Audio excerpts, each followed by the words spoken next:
Começa agora o programa TV Direitos Humanos. O TVDH é um projeto da Cátedra Unesco Unicap de Direitos Humanos Dom Helder Câmara, produzido pela Escola de Educomunicação e Direitos Humanos da Unicap, a EduComDH, numa parceria com a Cátedra Luiz Beltrão de Comunicação. Eu sou Juliano Domingues e ao meu lado, Manuel Moraes. Seja muito bem-vindo, professor Manuel. Obrigado, Juliano, por mais essa oportunidade de debatermos direitos humanos. No programa de hoje, vamos conversar sobre saúde, Covid e direitos humanos.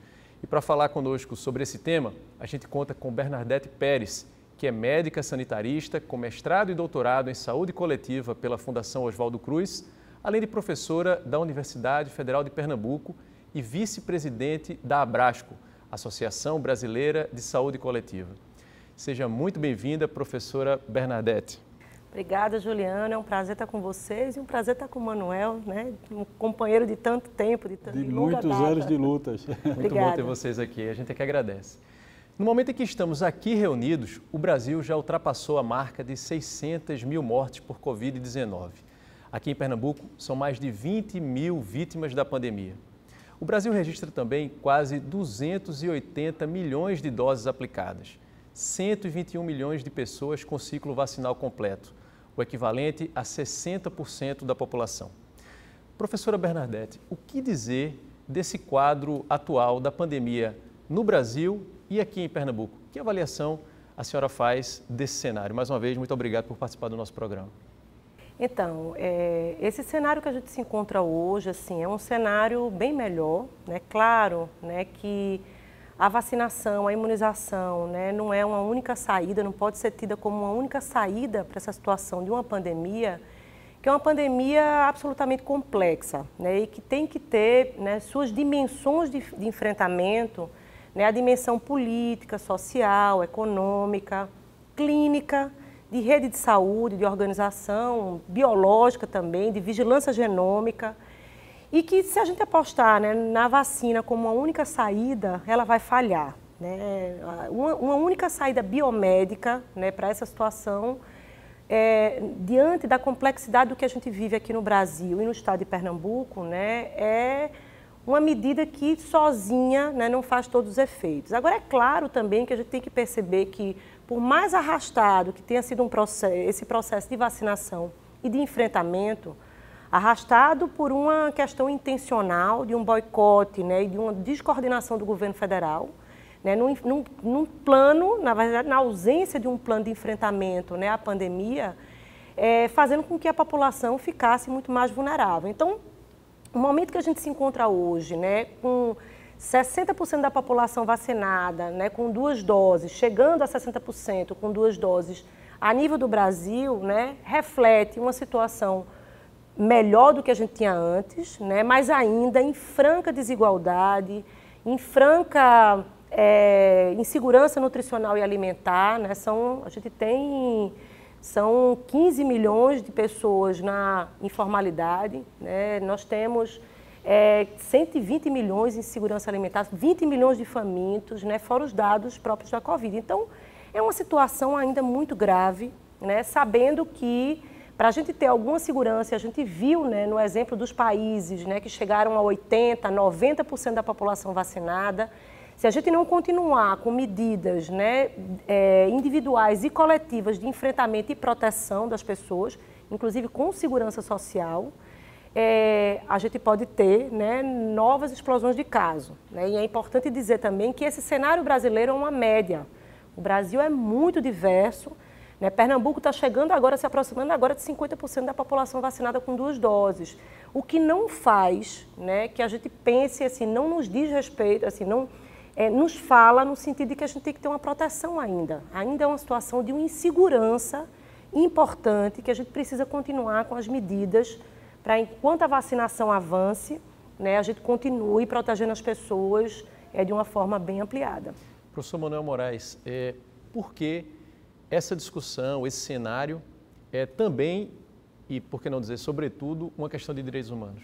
Juliano, sua pergunta é muito importante porque desde o início da pandemia, vários profissionais da saúde se articularam com o movimento de direitos humanos no estado de Pernambuco para exatamente trabalharmos juntos, porque sabíamos, e isso foi uma orientação da ONU, da Unesco, de que haveria um perigo de que as medidas, né, tomadas em média pelos estados, né, isso é uma regra geral, fossem medidas que violassem direitos fundamentais.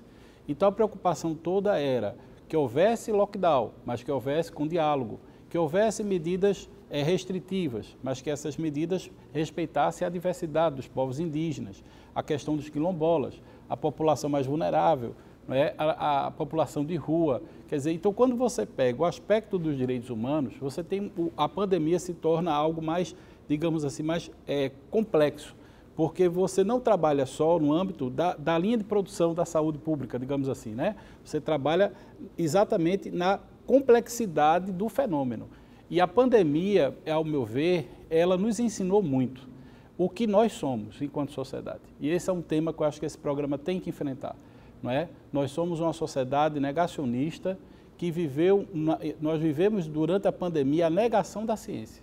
Isso é uma coisa, nós somos poucos países enfrentar a pandemia como o Brasil, da forma tão terrível.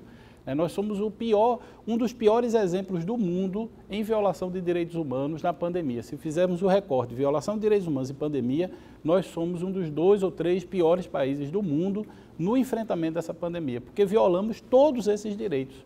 Violamos o direito à vida quando negamos a vacina, que foi um avanço da tecnologia. Quer dizer, quando se anunciou a possibilidade de ter vacina, deveria ser para o Brasil um motivo de festa, de comemoração, de celebração. Mas olha o que acontece hoje no Brasil. Nós estamos vivendo uma campanha que a Unesco está capitaneando, junto com as universidades, denunciando o corte, exatamente agora, de orçamento na ciência e tecnologia. Quer dizer, nós saímos da pandemia e não aprendemos nada enquanto sociedade. Porque o corte na ciência e tecnologia deveria mobilizar a sociedade no sentido mais, mais dramático do que a gente viveu. Porque se a gente sobreviveu por conta de vacinas, quando é que a gente termina a pandemia, ou pelo menos está num momento de arrefecimento, você corta recursos em ciência e tecnologia.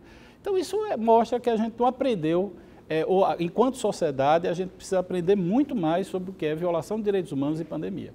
Essa política de cortes, né, de investimento, restrição de investimento, sobretudo na área da saúde, ela já vinha se manifestando no período que antecedia ali a oficialização da pandemia, né?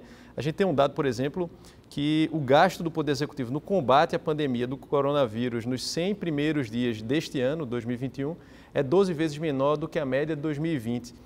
E aí eu pergunto, professora Bernadette, em que medida esse corte de investimento se refletiu e continua a se refletir no caso do registro de mortes no Brasil, né? Nessa situação a que a gente se referiu nesse início de programa?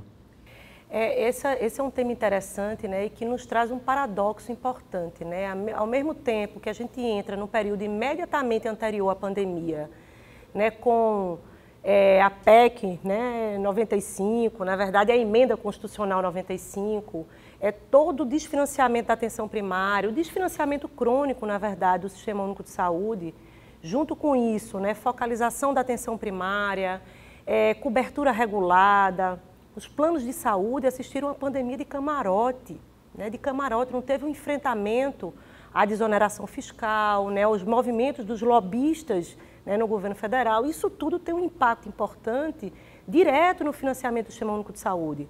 E o paradoxo que eu falo é que, ao mesmo tempo, né, se não fosse o Sistema Único de Saúde que a gente tem hoje, nossos mortos não seriam mais de 600 mil, seriam muito mais de 1 milhão e meio de pessoas. Então, é uma situação gritante, né, que eu acho que tem uma outra questão que, junto com todo esse movimento, a gente teve, né, o fim das leis trabalhistas, as contrarreformas previdenciária, né, trabalhista também no caso, o final de programas que tinha, ainda que aquém, né, do que a gente dizia que eram necessários para a nossa população, mas tinha programa de habitação, programa de renda, transferência de renda, o próprio programa Mais Médicos, que tinha que ser superado com uma política integrada de pessoal, mas que com o fim dele, neste momento de crise, a gente teve uma situação muito pior.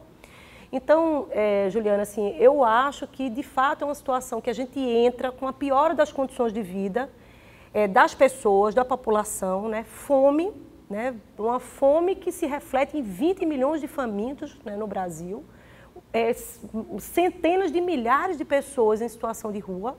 a letalidade entre pessoas negras, né? Entre idosos, né? Entre os povos originários, né? Os indígenas, os povos indígenas, assim, foi uma coisa absurda, né? Em relação à população geral, assim, não se compara. Quer dizer, ser negro, né? Ser idoso no Brasil, na pandemia, com todos esses cortes, né? E com toda essa situação, virou comorbidade.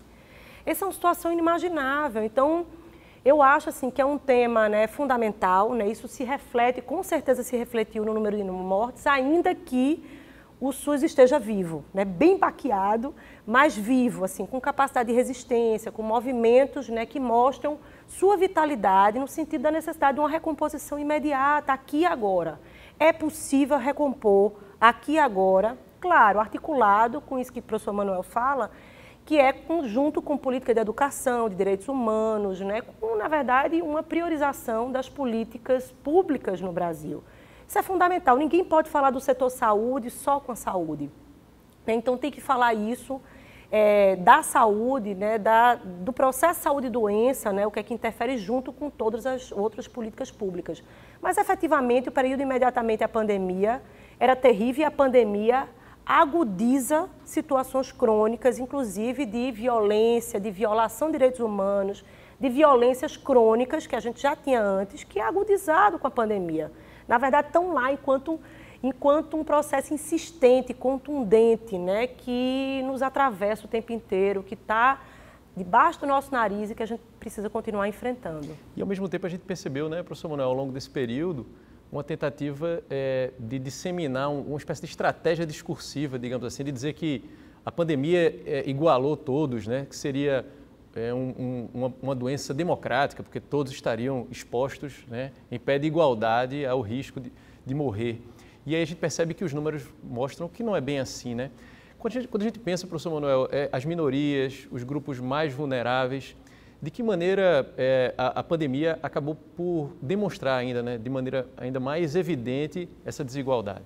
Eu quero, Juliana, aqui fazer uma homenagem à professora Bernadette, ao professor Tiago Feitosa, à professora Ana Brito, a médicos que desde o início, olha, em março de 2020, anunciavam esse quadro.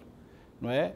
Nós tivemos uma audiência com o secretário de saúde do município do Recife, e nessa audiência eu me lembro muito bem, doutora Ana Brito, colocando exatamente isso. A pandemia vai atacar os mais vulneráveis. É preciso fazer testagem em massa para que você pudesse vislumbrar o movimento do vírus. Veja, o aeroporto do Recife não foi controlado, Juliano. As pessoas chegavam do aeroporto, chegavam das rodoviárias, não havia nenhum monitoramento e vigilância. Veja que eu não sou da epidemiologia, mas eu aprendi com eles, aprendi muito na pandemia. Eu acho que a sociedade brasileira nunca ouviu falar tanto de saúde pública como durante a pandemia. Mas isso não é suficiente, porque os gestores estavam imbuídos do neoliberalismo, que é uma cultura política da redução do Estado Social e da ampliação dos lucros do setor privado. Então isso foi evidente. Nunca no Brasil ficou tão evidente os efeitos do neoliberalismo no Brasil, combinado com uma visão negacionista e uma visão que via a ciência como inimigo. Então a gente começou a entrar uma espécie de idade média, mas nem a alta idade média, porque a alta idade média foi muito boa para o mundo, mas é a idade média mais profunda, o fanatismo, né? O fanatismo combinado com uma ideia ideológica de poder que se constituiu no mundo como a questão desse conservadorismo, né, que pratica, a partir das redes sociais, a erosão da democracia. Porque você começou a colocar em xeque quem usa máscara é de esquerda, quem não usa máscara é do meu lado. Veja, usar a máscara é uma questão de saúde pública, não existe nenhum manual, nenhum teórico da ciência política que vincularia a máscara a qualquer concepção de Estado. Mas isso foi feito nos Estados Unidos e aqui foi feita uma espécie de réplica tupiniquim do modelo de Trump. Então, enquanto Trump existia nos Estados Unidos, nós seguimos à risca todo o modelo. Para você ter uma ideia, o governo americano, quando percebeu que esses medicamentos que são ditos, né, que poderiam fazer o tratamento preventivo, não davam certo, e lá eles investiram bilhões em ciência. Veja que é muito interessante o modelo americano, né? Para o resto do mundo, eles trouxeram para o Brasil todo o medicamento que eles não iam utilizar. E esse medicamento de avião foi levado para os povos indígenas. Isso foi documentado, isso foi feito. Quer dizer, enquanto as vacinas não são feitas assim, veja, o mundo tem uma disparidade absurda. Não é? A chamada geopolítica da vacina mostra que os países ricos e médios, como o Brasil, possuem uma população que pelo menos tem uma dose, em média. A população os países mais pobres, como a África, por exemplo, sequer tiveram a primeira dose. Então a OMS diz o seguinte: como é que vocês estão falando em vacinar a terceira dose para esses países, quando nós temos países no mundo que sequer a população teve acesso à primeira dose?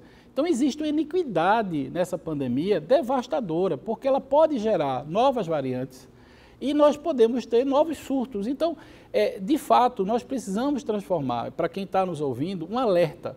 Nós não terminamos a pandemia, apenas terminamos um ciclo, que pode ser uma nova onda a ser enfrentada, ou pode ser uma nova pandemia. A pergunta é, para a ciência política, para a medicina, para o Estado, para o direito, como nós vamos reformar esse Estado? Porque o neoliberal não dá conta desse enfrentamento. Com consequências terríveis, né, para outras dimensões da vida social.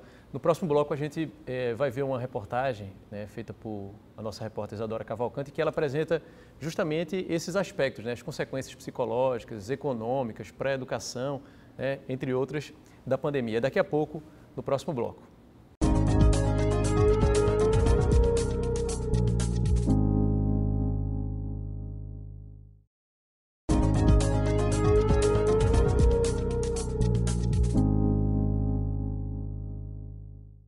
Estamos de volta com o segundo bloco do TVDH, que nesta edição traz o tema Saúde, Covid e Direitos Humanos. E a gente segue direto para a matéria da nossa repórter Isadora Cavalcante. A Covid-19 ainda não acabou, mas já vivemos algumas sequelas, sejam sociais, físicas ou mentais, como a Covid longa, o aumento dos transtornos psicológicos e as desigualdades ainda maiores. Alguns estudiosos relatam que estamos num processo de transpandemia, que é esse momento de transição para o pós-pandemia. Dentre tudo isso, foi difícil de se despedir. Muitas famílias foram afetadas na hora do luto de forma direta e indireta. Priscila Viegas, membro do Conselho Nacional de Saúde, alerta sobre a falta do direito ao luto e as sequelas do não poder dizer adeus. E isso atinge mais profundamente as pessoas da periferia, né? Porque são quem mais está morrendo de Covid, né? Nesse contexto pandêmico, né? De fome. Né? Refugiados também estão nesse contexto. Então, as pessoas mais vulnerabilizadas, né? Porque eu não acredito em pessoas vulneráveis, né? Todas elas realmente estão aí com uma gama de questões que foram aprofundadas na pandemia, como eu vou insistir que não foi a pandemia que trouxe, né? Mas ela escancara porque nem o direito ao luto as pessoas estão tendo. Imagina as repercussões disso a médio e longo prazo. Além do mental, a pandemia impactou em todas as dimensões do desenvolvimento humano. Tivemos a maior retração da atividade econômica mundial registrada desde a Grande Depressão de 1929. Os dados são do relatório feito pelos Programas das Nações Unidas para o Desenvolvimento, da Unicef, da Unesco e da Organização Pan-Americana de Saúde. Na educação, os impactos foram estudantes fora da escola, sem acesso à internet e um contingente de jovens que não voltarão mais a estudar, ampliando ainda mais a desigualdade já existente. Ainda segundo o documento, no Brasil, os grupos em situação de vulnerabilidade são os mais afetados. De acordo com o levantamento feito pelo Núcleo de Saúde da UFRJ, a letalidade entre os casos confirmados de Covid foi de 56% entre brancos e 79% entre não brancos. Ao classificar os óbitos pelo nível de escolaridade, 71% das vítimas não tinham alfabetização. Quando o ano de 2020 terminou, 10 países já tinham comprado 85% das vacinas disponíveis no mundo. Para Tereza Lira, médica sanitarista do Oswaldo Cruz e especialista em saúde pública, analisando o contexto mundial e interno, se o Brasil não tivesse o SUS, a nossa situação estaria ainda pior. Se o Brasil não tivesse o SUS, nós teríamos muito mais do que a absurda cifra de 600 mil mortes. Então, o Brasil não precisava ter 600 mil mortes, mas sem o SUS nós teríamos muito mais. E eu queria salientar aqui a diferença. Os escândalos que nós temos ouvido em relação à condução do paciente não partiram dos hospitais públicos, são de seguros privados. O SUS sempre foi subfinanciado e, nesses últimos anos, foi desfinanciado. E claro que enfrentar uma pandemia como essa exige recursos financeiros, recursos humanos, mas temos que defender o SUS, temos que defender a saúde pública, de acesso universal para toda a população. Professora Bernadette, professor Manuel, durante esses quase 2 anos de pandemia, se tornou quase um lugar comum, a gente falou sobre isso inclusive nesse primeiro bloco, dizer que a pandemia escancarou desigualdades, né, que de certa forma são históricas e que estão presentes aí, que se tornaram ainda mais evidentes. Professora, qual seria, né, na percepção da senhora, na sua avaliação, quais seriam essas desigualdades que se tornaram ainda mais evidentes? Quais seriam os pontos mais sensíveis, escancarados pela pandemia, no que diz respeito à desigualdade social no Brasil? Então, Juliana, é uma pergunta importante essa, mas é também complexa, né? Eu acho que a desigualdade, ela se traduz num plano, né, de vulnerações sucessivas, que a gente poderia falar, né, que tem um plano, uma dimensão que é individual, né, quando a gente fala de valores, crenças, necessidades, interesses e desejos, né, dos grupos e das pessoas, né? Tem um plano que é social, que é o que mais a gente fala, uma dimensão de vulnerabilidade social, né, na relação de gênero, né, na relação social, na relação de acesso à educação, na relação racial, étnica, né, no Brasil. Então, isso se traduz também numa dimensão social de desigualdade. E tem uma outra dimensão, né, que eu falaria também, que são as dimensões político-programáticas. Então, a gente poderia falar, por exemplo, né, da rede de saúde, né, o acesso à rede, o acesso ao leito de UTI, né, quando a gente está falando de pandemia, isso é fundamental. Quem é que teve mais acesso ao leito de UTI? Né, efetivamente, na forma grave, quando apresentou a forma grave da Covid-19. Então, na rede de saúde, na rede de educação, acesso à educação, quem teve mais acesso? No sistema de justiça, né, como é que o sistema de justiça funcionou? Né? Então, seria uma dimensão político-programática. Então, eu te diria isso, né, porque eu acho que a tradução desse plano, quando a gente fala das pessoas pobres, né, a gente vê incidir a violência de formas muito diversas. Quer dizer, uma violência, a gente poderia falar de violências diversas, né, mas aqui eu estou falando, né, da desigualdade produzida, né, por uma violência pelo Estado, uma violência do Estado. E aí eu estou falando muito fortemente do governo federal, em que pese que a gente teve, né, várias instituições, movimentos, né, uma potência de conseguir instituir significativamente alguma resistência a esse governo federal, né, a forma de tradução, né, dessa violência de Estado, a violência institucionalizada, né, vulnerabilizou mais ainda as mesmas populações que a gente já falava anteriormente à pandemia e que a pandemia agudiza. Então, mulheres, né, população idosa, né, a população negra, como a gente já falou, os povos indígenas, a população mais pobre, que se traduziu em mais população, mais pessoas em situação de rua. Né? Então, são vulnerações sucessivas, né, que faz com que isso tenha piorado e agudizado muito com a pandemia, entendeu, Juliana? Então, eu acho que é importante a gente dizer assim, que essa forma específica de violência, né, ela produz, né, inclusive, um efeito importante, incidente, contundente, né, um efeito localizado, né, que eu acho que é subjetivo, né, eu acho que é individuado, eu acho que é importante falar desse sofrimento e, ao mesmo tempo, eu acho que é importante dizer que existe um efeito difuso dessa forma de violência, que é o Estado violento em nós. Então, assim, como é que a gente traduz essa violência de Estado em microviolações de direitos humanos, que eu acho que a indiferença, a banalização das mortes, a banalização, né, da vida, né, a expropriação da vida das pessoas, traduzidas em nós, população brasileira, tem que ser falado, né, que é o que o professor Manuel falou, né, o negacionismo, né, as redes, né, de solidariedade, né, nesse sentido, como é que ficaram na pandemia? Então, eu acho assim, que essas populações específicas foram muito, né, atingidas e eu acho que a gente tem que falar dessa forma difusa. O que é que essa tradução provoca em nós, sociedade, para que a gente consiga pensar no movimento de saída dessa situação. E que, né, negar, né, ou dizer, olha, né, não sei de nada, né, só sei que tem que sobreviver, como nos falava em Fio, né, na época da ditadura, e os porões da ditadura militar fizeram uma escola nesse sentido, né, e nesse governo federal a gente vê isso, né, no sentido dessas microviolações que se permanecem, no sentido talvez de uma subjetividade cínica, né, que tenha se traduzido numa sociedade de achar que pode virar paisagem essa quantidade de mortes. Então, eu acho que as pessoas vulnerabilizadas são as mesmas populações, os mesmos grupos, numa situação muito pior, né, traduzida, né, numa iniquidade das regiões brasileiras e na periferia das grandes cidades, que eu acho que é fundamental a gente destacar. E para mudar, ou para amenizar, né, essa situação, parece ser impossível a solução não passar pelo Estado, né, pela presença do Estado. No bloco anterior, o professor Manuel falou sobre essa ausência do Estado, né, em um determinado modelo, no modelo neoliberal. Eu pergunto, professor Manuel, do ponto de vista de políticas públicas, né, e da atuação de determinadas instituições, né, o Judiciário, o Ministério Público, de que maneira o senhor avalia, levando em conta isso que a professora Bernadette fala, que são as mesmas populações, né, no mínimo são as mesmas populações que já são historicamente, né, vulneráveis, se apresentam como vulneráveis, ou seja, então o desafio é ainda maior, quer dizer, se já havia um desafio em termos de políticas públicas, do Estado em ação, o desafio é ainda maior?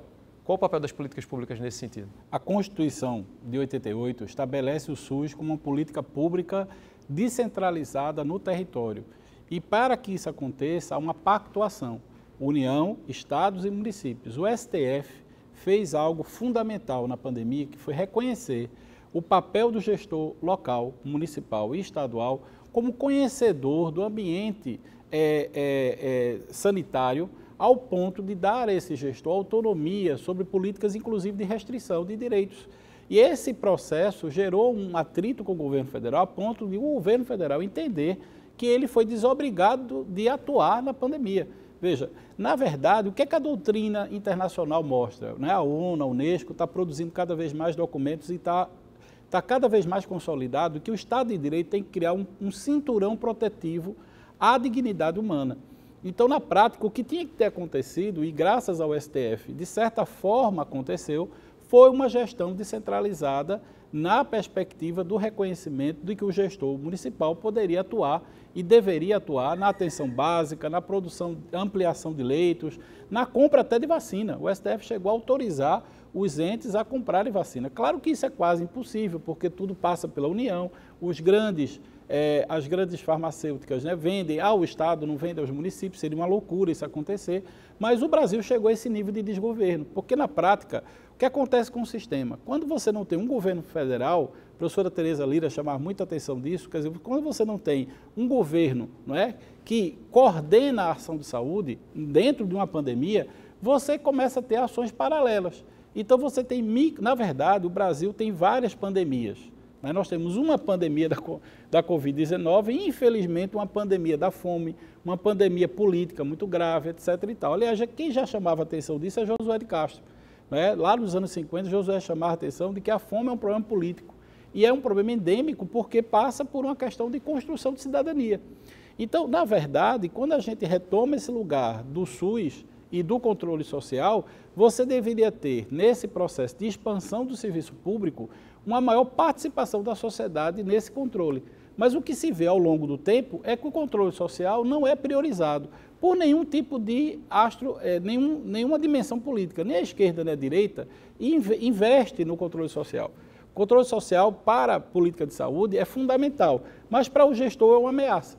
Então acaba se tornando uma situação de esvaziamento. Os conselhos, por exemplo, tomam decisões, encaminham notas técnicas, apontam decisões importantes sobre determinadas medidas, mas o gestor olha aquela nota técnica e diz, não, mas isso aqui não pode, eu não posso me submeter a essa orientação do Conselho Estadual de Saúde ou Conselho Municipal de Saúde. Bem, se o Conselho não pode estabelecer uma diretriz conforme a Constituição determina, ela ser, ela fazer, ela ter esse protagonismo, então você cria uma situação de cisão. Então, o grande problema que nós temos que enfrentar no futuro próximo é como fortalecer esse cinturão de direitos que garanta a dignidade humana. Rapidinho, antes de a gente terminar esse bloco, professora Bernadette, complementando isso que o professor Manuel Moraes traz, o que dizer sobre a cultura da vacinação aqui no Brasil, né?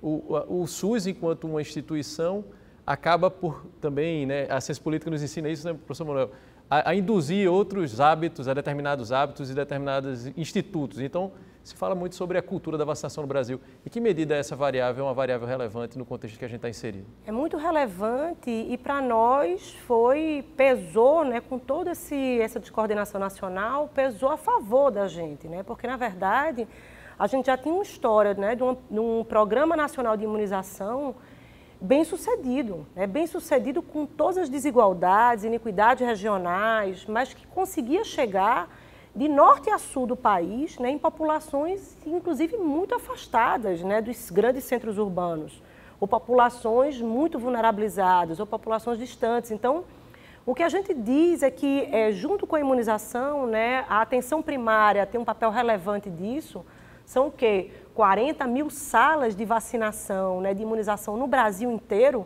né, é uma logística imensa, que junto com a imunização vem a orientação familiar, comunitária, estratégia de educação e saúde, combinando, né, o saber técnico com o saber e com o diálogo popular. Não pode ser, né, só a partir da imposição, né, mas é um programa que é bem sucedido por isso, né, pelo diálogo, pela relação dialógica e muito mais inteligente do que qualquer logística militar, né, que eles tentaram dizer, olha, os estrategistas militares vão chegar com a vacinação da Covid. Não precisa, a gente já tinha um PNI.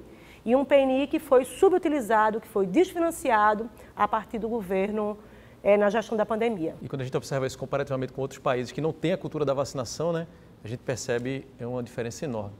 No próximo bloco, as pessoas respondem a uma pergunta feita pela nossa produção no quadro Fala Povo. O TVDH de hoje fala sobre saúde, Covid e direitos humanos. É daqui a pouco, a gente volta já.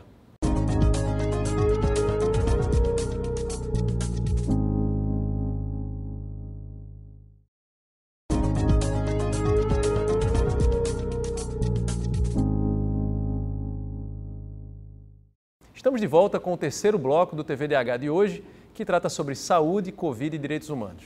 A gente conta com Bernadette Pérez, professora da Universidade Federal de Pernambuco e vice-presidente da Abrasco, Associação Brasileira de Saúde Coletiva. A campanha de vacinação tem avançado pelo país e algumas cidades já começaram a flexibilizar as medidas sanitárias. A repórter Marília Mello foi às ruas perguntar se mesmo depois de vacinadas, as pessoas ainda vão continuar com os cuidados contra a Covid.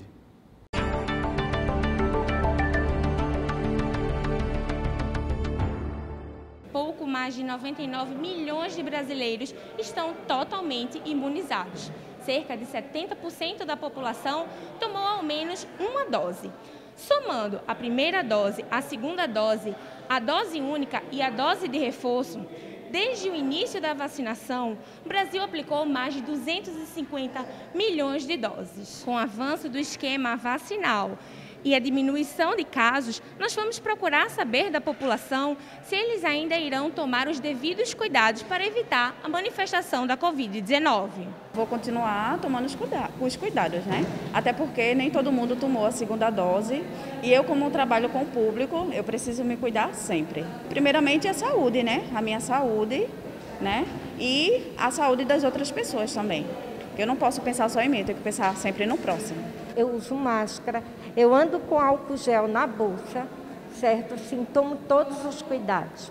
Se chega alguém na minha casa, a gente não entra de sapato, a gente lava logo as mãos e toma banho. A gente é muito cuidadoso lá em casa. Nosso dever com a imunização, nosso dever com o outro, nosso dever com o nosso país e com o mundo.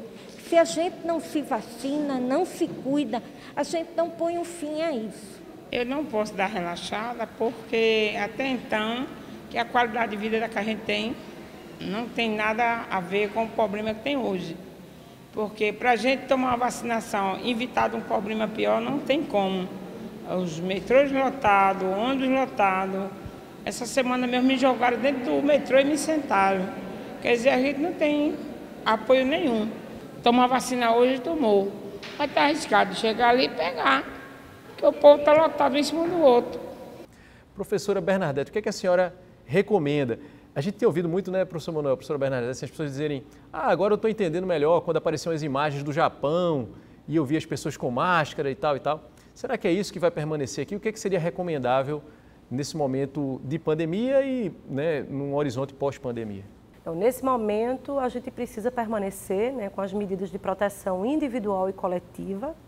Né? Claro que as medidas de proteção individual, como a gente estava falando agora há pouco, né, não podem ser traduzidas na culpabilização do outro, né? Tem que ser, né, na verdade, uma medida governamental também. Claro que de cultura, claro, né, que de orientação familiar e comunitária, mas fundamentalmente, né, de lidar com o transporte público, lidar com os planos, né, de convivência, né, que não podem ser precoces, né, ou tardios, né, no fechamento, né, ou precoces na reabertura, e não podem estar à mercê, né, do mercado financeiro, né, ou do comércio. Né, tem que estar, na verdade, o valor que deveria, né, ser a base desses planos de convivência é o valor da defesa da vida, da proteção e segurança sanitária, da proteção à vida das pessoas. Então, essas medidas individuais e coletivas têm que permanecer, sim, né, junto com o que a gente fica torcendo, né, para um avanço mais rápido, né, da imunização das pessoas, do plano de vacinação,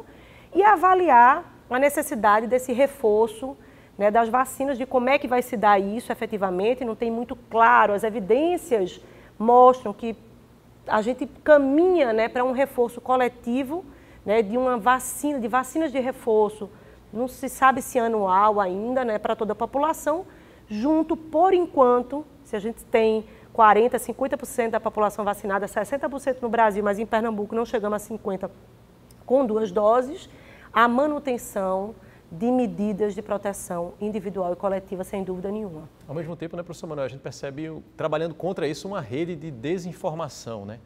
Espalhando, sobretudo pelas redes sociais digitais, teorias da conspiração contra a permanência das medidas, né, de uso de máscara, álcool, etc. Inclusive contra a própria vacina, né?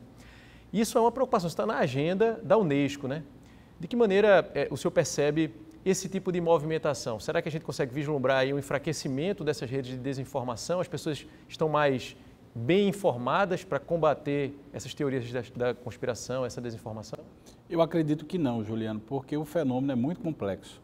E se você abrir isso na perspectiva do mundo, você só enfrenta isso ampliando a qualidade jornalística, você só amplia com mais investimento nas plataformas. Por exemplo, aqui em Pernambuco, a imprensa alternativa deu um show, né? Nós tivemos veículos alternativos de comunicação que fizeram realmente eu diria até um jornalismo de guerrilha na pandemia. A professora Bernadette deu várias entrevistas. Então, você teve, eu acho que em Pernambuco, a possibilidade dos jornalistas se aliarem a esse conjunto de médicos e formar opinião no sentido de prevenção. Isso foi muito importante, tanto do controle social como da informação. Não é? Mas a que pese tudo isso, eu acho que no âmbito mais geral, quando a gente pensa o Brasil, o que nós ainda estamos enfrentando, eu acho que nada melhor do que a educação. Eu acho que Paulo Freire volta com muita força a ideia de, veja, letramento não é ler a palavra, é ler o contexto. Então não adianta você ter o jornal, a matéria, a informação na sua mão de boa qualidade, mas você não saber ler o que é que aquela informação quer lhe dizer. Então o desafio da educação no Brasil nunca foi tão emergencial e tão necessário nesse momento. No próximo bloco, a gente fala sobre o trabalho das organizações não governamentais durante a pandemia. E no quadro Educar para os Direitos Humanos, a nossa convidada respondeu uma pergunta feita por você, que acompanha o nosso programa. Daqui a pouco, a gente volta já.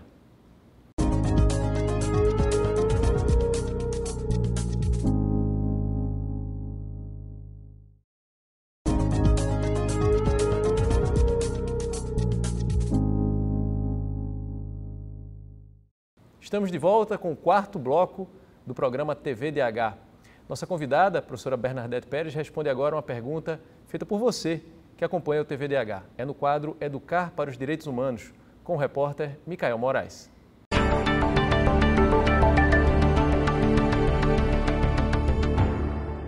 A pandemia da Covid-19 é uma das maiores crises sanitárias já vividas pela humanidade.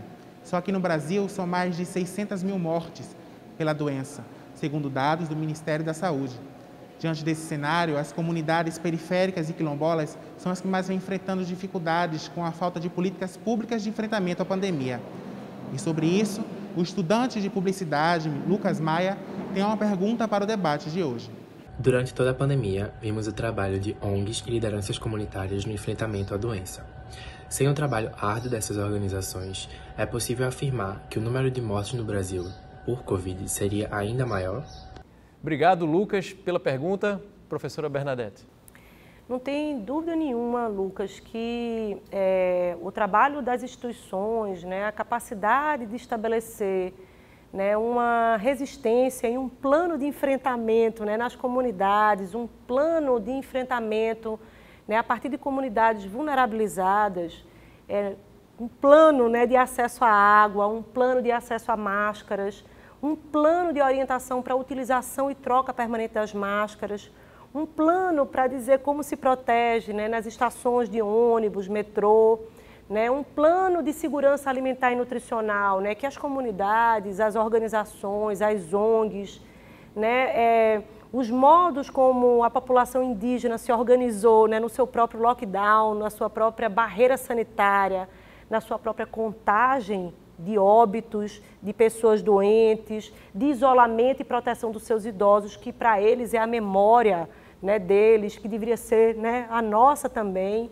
Isso tudo fez muitíssima diferença, isso tudo teve um impacto, com certeza, fundamental na diminuição do número de mortes de pessoas doentes e, claro, das sequelas subjetivas, né, das sequelas cognitivas pós-Covid ou das sequelas físicas que as pessoas enfrentaram. Foi fundamental e importante. Professor Manuel, o senhor que circula há tantos anos, né, entre essas organizações, tem contato permanente com diversas organizações, de que maneira o senhor avalia a forma como esses grupos se organizaram durante a pandemia, né, a resistência e a organicidade delas? Muitas entidades de direitos humanos tiveram que mudar completamente seu planejamento, né, por exemplo, até para se proteger, né, os seus técnicos e tal. Então, reinventar a sua atuação, reinventar o seu lugar, né, dentro desse contexto de pandemia não foi fácil. Mas eu diria que as entidades de direitos humanos, o Movimento Nacional de Direitos Humanos, a rede Movimento Negro, o coletivo de favelas, né, que atua no âmbito da favela, a Central Única das Favelas, ou seja, a sociedade civil, ela foi fundamental nesse enfrentamento. Ela salvou vidas, ela atuou numa concepção que a professora Bernadette defende, de uma saúde que é dentro de um campo mais amplo.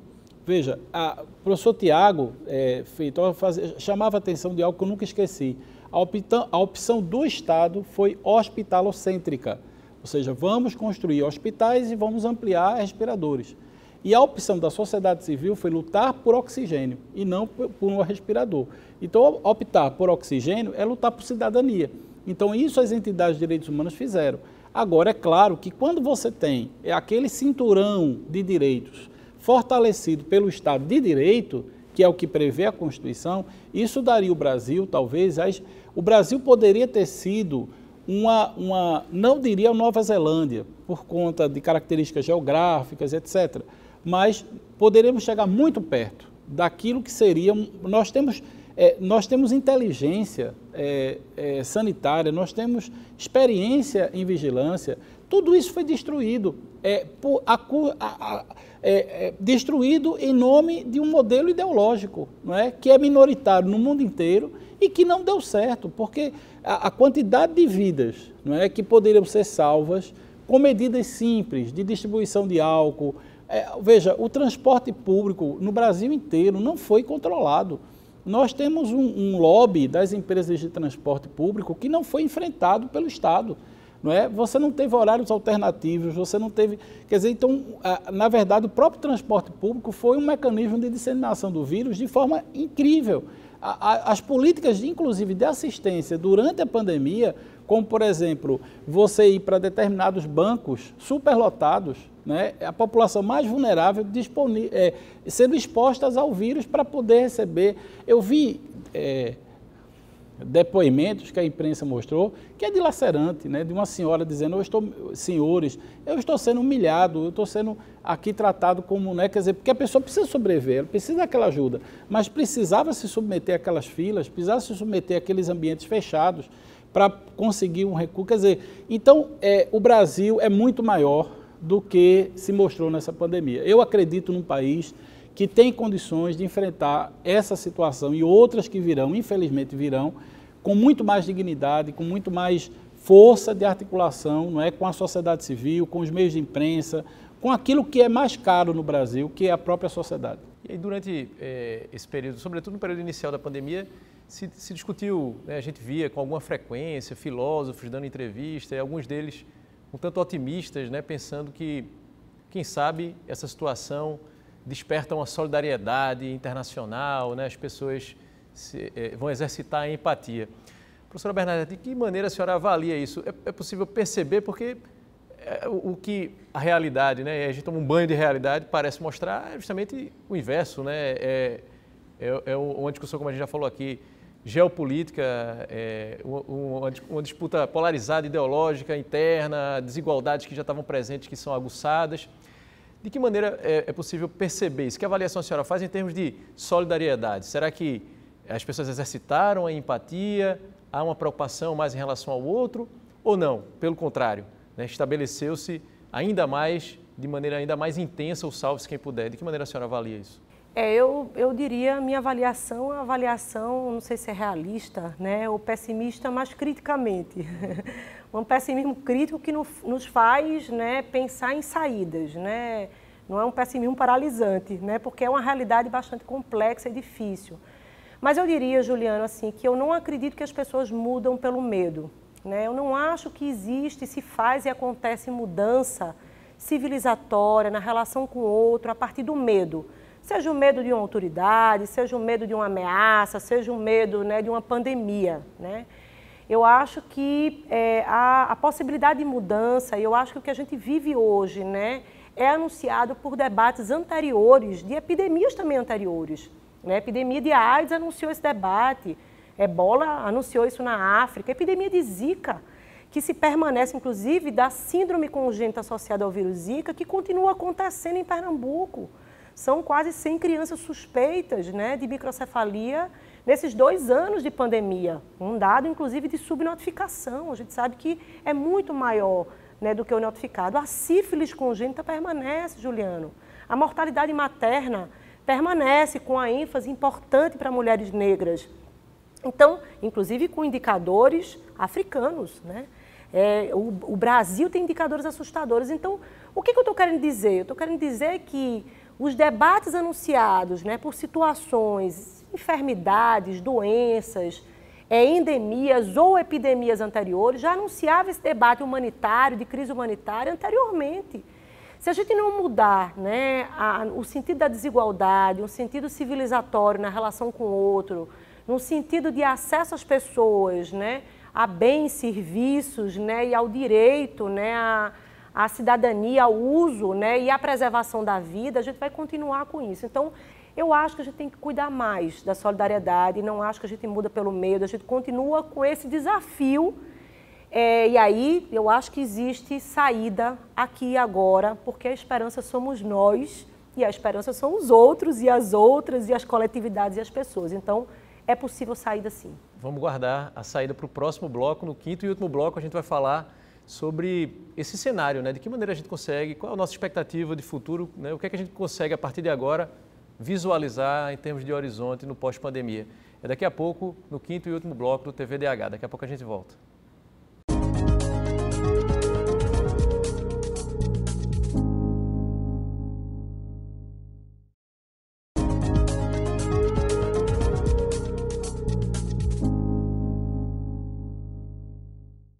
Estamos de volta com o 5º e último bloco do TVDH de hoje, que tem como tema Saúde, Covid e Direitos Humanos. Professora Bernadette, professor Manuel, uma última pergunta para a gente encerrar o programa. O que pensar num cenário pós-pandemia? Fala-se tanto sobre pós-pandemia, faz sentido falar em pós-pandemia e, se sim, o que pensar desse momento pós-pandemia? Eu acho que é uma pergunta fundamental, né, que a gente precisa fazer para a gente mesmo, né, para a gente pensar o que é que a gente tem, né, de futuro, qual é o plano conscientemente produzido, né, que a gente tem que ter racionalmente produzido para sair dessa situação. né, e, ao mesmo tempo, né, agregar, né, com investimento na subjetividade das pessoas que tenham vontade e capacidade de usar esses planos, né, de querer, né, sair dessa situação. Então, acho que tem essas duas dimensões. A primeira coisa, e eu, sem dúvida nenhuma, é a defesa da democracia no Brasil. Né, a defesa da democracia no sentido da gente mudar, né, a nossa composição do governo federal, do parlamento brasileiro, né, da relação com os estados e municípios, eu acho que é fundamental. Então, não existe saúde sem democracia, né, no país, e eu acho que isso é fundamental para salvar vidas, para proteger as pessoas, né, para conseguir dar conta dessa tragédia humanitária que a gente está vivendo, né, a defesa fundamental, intransigente e radical da democracia. Radical no sentido bom da palavra, né, que vem de raiz, né, que vem da base. Então, a defesa dos direitos humanos relacionados à democracia. Em segundo, é pensar na reconstituição desse plano racionalmente produzido, constituído democraticamente, junto com a população, não para ela ou a revelia dela, mas junto com essas pessoas, como o professor Emanuel está dizendo, reconstituindo, né, a organização social, os movimentos e o diálogo, né, intransigente com a sociedade. Então, reconstruir política pública, reconstruir o Sistema Único de Saúde, as políticas nacionais de educação, a defesa da ciência, tecnologia, as plataformas de produção de medicamento, de vacina. Não basta quebrar patente, mas tem que ter plataforma técnica para isso. Isso precisa de investimento financeiro, investimento nas universidades e investimento fundamentalmente nessa conjunção do saber técnico com o popular, né, para a gente pensar em saídas democráticas, né, que não tem outro caminho para a gente, mas é possível uma mudança imediata da situação que a gente se encontra hoje. Obrigado mais uma vez, professora Bernadette, pela participação no nosso programa. Professor Manuel, como visualizar esse período pós-pandemia? Eu acho que é a mensagem do Papa Francisco na Fratelli Tutti. Ele anuncia a ideia dos direitos humanos associados à solidariedade. A saída da pandemia é uma pandemia, portanto, não é um problema só local, é internacional. Então, ou os povos, as sociedades, né, os movimentos sociais internacionais, ou a gente se junta, se irmana nessa casa comum, que é a Terra, ou a gente está fadado, talvez, a não existir nesta Terra, porque a natureza vai existir. Nós é que precisamos, né, compreender isso. Né? Nós achamos que nós somos donos da Terra, nós sobrevivemos dessa Terra. Que bom que a natureza ainda nos quer. Pode ser que um dia isso acabe. Infelizmente, nosso tempo chegou ao fim. A gente agradece demais a nossa convidada de hoje, Bernadette Pérez, que é professora da Universidade Federal de Pernambuco e vice-presidente da Abrasco, Associação Brasileira de Saúde Coletiva. Obrigado, professora. Obrigada a vocês.